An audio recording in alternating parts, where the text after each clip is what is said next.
de Dios y de la Santa Trinidad. Nos encontramos en tan solo unos 3 párrafos, y no sé si los redactores de la confesión lo hicieron intencionalmente, el que fueran 3 párrafos como una declaración de intenciones acerca de la persona de Dios, pero lo que está claro es que nos vemos en tan solo 3 párrafos en un breve compendio de lo que en teología sistemática llamamos la doctrina de Dios. Realmente es un reto abordar todo cuanto vamos a considerar ahora en apenas 15-20 minutos. Bajo mi punto de vista es una colección de párrafos realmente embriagadora, en el mejor de los sentidos. Posiblemente quizá la que más de toda la confesión, porque cuando uno empieza a leer todo aquello que Dios es, y aún podemos pensar todo lo que nos dejamos, realmente es extasiante en el mejor de los sentidos, repito. Cuesta comprender cómo en tan poco tiempo estos hermanos consiguieron sintetizar tantas cosas, y conceptos tan elevados, tan inalcanzables para el ser humano. En cualquier caso nos vamos a acercar a eso, a la naturaleza, obras y propósitos de Dios, así que Dios nos ayude a hacerlo de una forma sintética y sin dejar las partes que son importantes. Acertadamente, la Confesión de Londres, así como la de Westminster, de la que emana, es teocéntrica, antropocéntrica, obviando lo que habíamos dicho acerca de las Santas Escrituras, que es como podríamos entender un prólogo. Primer capítulo, podríamos decir, aunque es el segundo, sería de Dios y de la Santa Trinidad. Es decir, es teocéntrica, antropocéntrica, va de Dios al hombre. Y digo acertadamente que lo hace la confesión, porque es la visión correcta de las cosas, es la visión bíblica de las cosas. Dios es la causa principal de todo. Es por Dios que existe el cosmos. Es por Dios que existimos nosotros. Es por Dios que hay un plan de la redención. Es por Dios que hay un medio en Cristo para salvar al hombre. Y es por y para la gloria de Dios al final de todas las cosas, que es todo. O sea que todo empieza y termina en Dios. Dios es principio y final de todo. Y esta es la forma de vida de entender los asuntos, y es importante que la confesión empiece con Dios.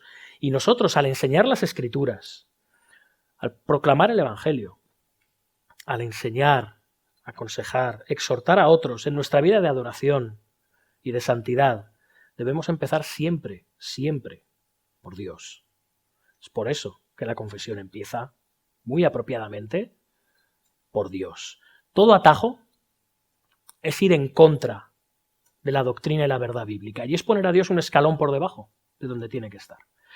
Y aparte nos va a generar muchísimos problemas a la hora de entender la mayoría, por no decir todas las cosas que la palabra asevera. Hemos de partir siempre sobre la supremacía de Dios. Y es lo que hace la confesión. Y empieza en el párrafo 1, hablando de una forma, decíamos, muy sintética acerca de los atributos de Dios. Entendemos que Dios es primeramente trascendente, y dentro de Dios, a pesar de eso, vemos que hay atributos que en teología se llaman comunicables y atributos incomunicables. Atributos incomunicables son aquellos que son potestad exclusiva de Dios. Podríamos incluir su omnipresencia, su omnipotencia, ¿comprendemos? Su infinitud, son propios de Él. Luego hay otros que nosotros podemos desarrollar. Tenemos un cierto sentido, a pesar del pecado, hemos sido hechos a imagen y semejanza de Dios, tenemos un cierto sentido de la justicia, un cierto sentido del amor, incluso podemos decir de la misericordia, de la gracia. Son cosas que como criaturas, como hijos de Dios, se nos han otorgado. Que el pecado nos impide reflejar a la manera plena. Pues la manera plena es como lo ejerce Dios. Pero nos han sido comunicados. Así que, en primer lugar, pasando, los párrafos realmente hacen como una especie de, no hacen esta distinción de una forma clara, digamos que hacen como una especie de mezcla de todo, ¿sí? Para que tenga lo vais a ver cuando lo podáis leer y estudiar, tiene una relación coherente y consecuente en todo. No los separa, no pasa de lo incomunicable luego a lo comunicable. Empezamos con la singularidad de Dios. Dios es único y Dios es verdadero. Dios es el único Dios verdadero. No hay otro Dios. Todo Dios en oposición a Él, hemos de ponerlo en minúsculas. Es más, ni es Dios. Es injusto e inapropiado llamarle Dios, aunque las naciones, los pueblos a lo largo de la historia los hayan llamado dioses o Dios, no lo son. Máxime cuando sabemos que muchos de esos dioses son ídolos que no tienen vida en sí mismos. Son una representación inerte de algo. Dios es único, no hay otro Dios. Dios es verdadero, es el único que es verdaderamente Dios y tiene vida en sí mismo. Por eso podemos decir que es singular. Después vemos su independencia o existencia propia. Dios existe y subsiste en Él y por Él mismo. Y Él es el que sustenta y hace subsistir todas las demás cosas. Podemos decir que siempre se piensa en términos científicos en causa y efecto, pero Dios no es un efecto de nada. Dios es causa. Siempre ha sido causa. Él es la causa de todo. Él existe en sí mismo y por sí mismo. Después podemos ver su incomprensibilidad, el misterio de Dios. En esencia, Dios no puede ser comprendido, no puede ser entendido plenamente por nadie, salvo por Él mismo. Decían en la Edad Media los teólogos de la Edad Media que lo finito no puede comprender lo infinito. Aunque sí que Dios, aunque no es comprensible en un sentido pleno, sí que es cognoscible. Podemos conocerle. Podemos conocer todo aquello que Él ha querido revelar a los hombres, conforme a su propósito y conforme a su voluntad. Pero siempre hemos de acercarnos a Dios con la perspectiva clara del misterio de Dios. Pues es algo totalmente distinto a lo que somos nosotros. Empezando porque nosotros somos seres creados y Él no. Y esto es algo, hermanos, que cuesta mucho de comprender. Después pasa su espiritualidad a la confesión. Dios es espíritu, Dios es invisible, Dios es inmortal, en un sentido pleno del término, Dios es inaccesible, mora en esa luz inaccesible. No podemos ver a Dios y sin embargo vivir. Bien. Hay mucho que decir a este respecto, pues por medio de Cristo sí que algún día tendremos esa visión que llaman los teólogos la visión beatífica en la presencia de Dios. Pero la confesión no se detiene en ello, así que yo tampoco lo voy a hacer. Y por mor del tiempo tampoco podemos. Después pasa a hablarnos de su soberanía. Nos habla primero de la extensión de su soberanía. Su soberanía es universal, opera y obra en todas y cada una de las cosas. No existe una sola partícula, por pequeña que sea en el universo, que sea un agente libre de la soberanía y del control de Dios. Pues esa pequeña partícula sería suficiente para generar el caos. Nada escapa al control soberano de Dios. En las cosas creadas, en las cosas ocurridas que ocurren y que ocurrirán. Su soberanía lo abarca todo. Y es un gobierno, es una soberanía que la hace en plena justicia. Y conforme siempre, como veremos en el capítulo 2, conforme al propósito de su voluntad, la cual es santa y la cual es justa. ¿Y cuál es la meta final de la soberanía de Dios? Su gloria. Todo lo que hace Dios redunda por y para su gloria únicamente. Después nos habla del amor de Dios, de su bondad, de su verdad. Es curioso que la verdad y el amor tienen una relación intrínseca. Si no hay verdad, hay mentira. La mentira es maldad, por lo tanto no hay amor. Misericordia, perdón, longanimidad y, por supuesto, gracia. Son virtudes que tienen que ver con el gran amor de Dios. Y así lo plasma la confesión. Y luego, por último, nos habla del juicio y de la justicia. Como ¿Cómo se evidencia esta? Pues dando recompensa a los que le buscan, recompensándoles, galardonándoles, y dando castigo al culpable. Dios aborrece el pecado, pues Él es santo, y no dará por inocente al culpable. Al final vemos que realmente esto es así, incluso en nuestras vidas, en las vidas de aquellos que hemos sido redimidos. Pues Dios ha castigado nuestra culpa, haciendo culpable al Hijo de Dios por nosotros. O sea que su justicia ha de ser cumplida siempre, sea el objeto de su justicia el hombre caído sin Cristo, sea en Cristo para salvación de sus escogidos. Seguimos en el párrafo 2 y nos habla de las relaciones. Hemos visto los atributos de Dios. Ahora pasamos a las relaciones de Dios con sus criaturas. Hemos visto que Dios es trascendente, pero no es indiferente a lo que ocurre en su creación. No la crea y luego la echa a andar y se desentiende, sino que Él es inmanente. Él entra en relación, se comunica con su creación y lo hace de diferentes maneras. Ahora bien, su inmanencia, su implicación, su comunicación con los hombres no implica ninguna obligación por su parte. Él hace esto libremente y por amor y por gracia. Así que, al final, ¿por qué es así? Porque la relación que podemos tener, que Dios tiene con nosotros, al final, ¿en qué redunda? Como hemos dicho, en su gloria siempre, y no en la nuestra. Nosotros no somos el motivo final de su comunicación con nosotros, sino que su gloria es el motivo final de su comunicación con nosotros. Lo cual no exime que haya amor, lo cual no exime que haya misericordia, lo cual no exime que haya perdón y que haya gracia.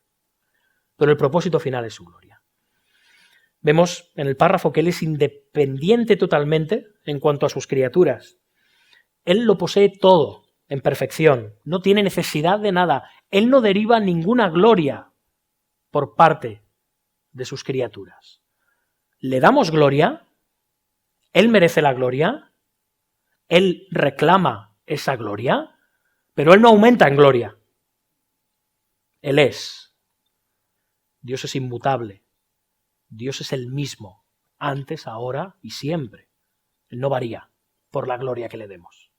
Esto es algo que debemos de comprender también, así lo aclara la confesión. Luego vemos el dominio soberano que tiene sobre todas las criaturas. Él es de quién, por quién y para quién son todas las cosas, y Él ejerce dominio sobre todas ellas según le place. De nuevo, ¿con qué motivo? Para alabanza de la gloria de su nombre. Y cuanto más bendecidos seamos, cuanto más amados seamos, más redundará eso en su gloria. Y cuanto más gloria tenga Él, querrá decir que más bendecidos y amados somos. Después nos habla del conocimiento absoluto que Él tiene sobre nosotros. Ante Él todas las cosas están abiertas y desnudas. Somos como un libro abierto. Al mismo tiempo, Él es infalible en sus juicios, en su conocimiento y en su entendimiento de todo. Dios no aprende. Dios no se sorprende. No hay ninguna contingencia que pueda hacer que algo que Él pensaba tenga que cambiarlo. Sus planes tienen un propósito definido y concreto. No se ven alterados por absolutamente nada. Él declara desde el principio al final. Él lo conoce absolutamente todo. Y después pasamos a la santidad de la relación de Dios hacia sus criaturas. Y la vemos en todo el consejo de Dios que hay en la palabra. Lo vemos en todas sus obras, de las cuales la palabra de Dios forma parte, y en todos sus mandatos. Todas ellas irradian y emanan santidad, por y para su gloria. Así que hasta aquí hemos visto lo que tiene que ver con los atributos de Dios comunicables, los incomunicables, su esencia. Hemos visto cómo Él, de una forma muy rápida, lo sé, trata con nosotros, sus criaturas. Y ahora pasamos a la triunidad de Dios. Trinidad. Triunidad de Dios. Es curioso que la Confesión de Londres es más extensa en este punto que la de Westminster. Decimos, ¿por qué es esto? No porque en Westminster no lo consideren importante. Lo que ocurre es que en el contexto bautista del siglo XVII en Inglaterra, dentro del puritanismo bautista, empieza a haber una división entre los bautistas particulares, los cuales somos nosotros, y los bautistas generales. Los particulares son de corriente calvinista, creen en las doctrinas de la gracia, creen en la obra soberana de la gracia de Dios en la salvación del hombre. Los bautistas generales son de corriente arminiana y creen en la expiación general, no en la expiación particular. Y es curioso que dentro de los bautistas generales de corriente arminiana estaba empezando a arraigar de una forma preocupante el unitarismo.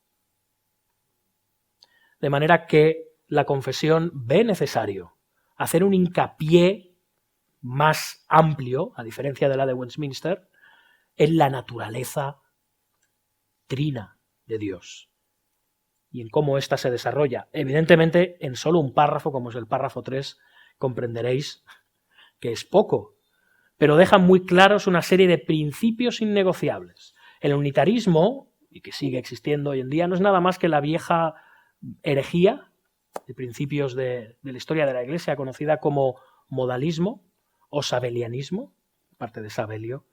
Decía que solo hay un Dios, pero que a veces se manifiesta en tres personas diferentes.